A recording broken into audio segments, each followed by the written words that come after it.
पिछले 20 सालों में मोदी जी ने गुजरात को कहां से कहां पहुंचा दिया, आप सभी जानते हैं। देश में किसी भी राज्य की सबसे बड़ी अर्थव्यवस्था गुजरात की अर्थव्यवस्था बना दी मोदी जी ने। और दूसरी तरफ वही बीजेपी सरकार एमपी में भी है, वही बीजेपी सरकार बुंदेलखंड में भी है। लेकिन पिछले 20 सालों में बुंदेलखंड में क्या बदला? कुछ नहीं बदला। क्या हुआ?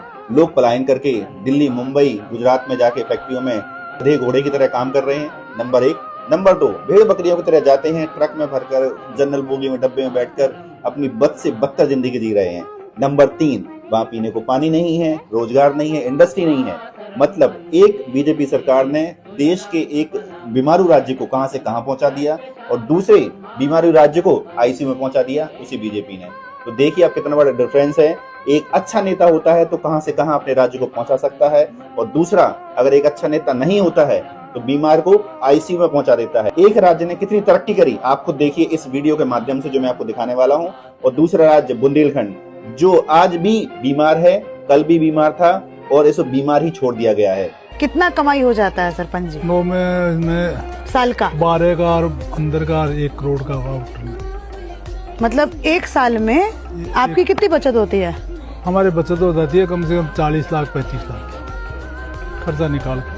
ये है इंडिया का पहला बायो सीएनजी प्लांट, जहां पर गोबर से सीधा फ्यूल बनाया जा रहा है, सीएनजी बनाई जा रही है। लोगों के हाथों में पैसा कैसे आया यहाँ पर? वो साइड भी काम है उसकी सब जाती, ये ढोलेरा में जो हाँ, काम चल रहा है उसकी वजह से लोगों के हाथ में यहाँ पर हाँ। पैसे आए हैं। ये एशिया की सबसे बड़ी डेयरी है। हम पानी से नहलाने में थोड़ा कंजूसाई कर सकते हैं पर दूध से नहला सकते हैं। इस डेयरी के मालिक वही किसान, वही महिलाएं हैं जो अपने गांव से गाय का गोबर और गाय का दूध बेच रहे हैं। और 1 करोड़ 85 लाख दूध भराई।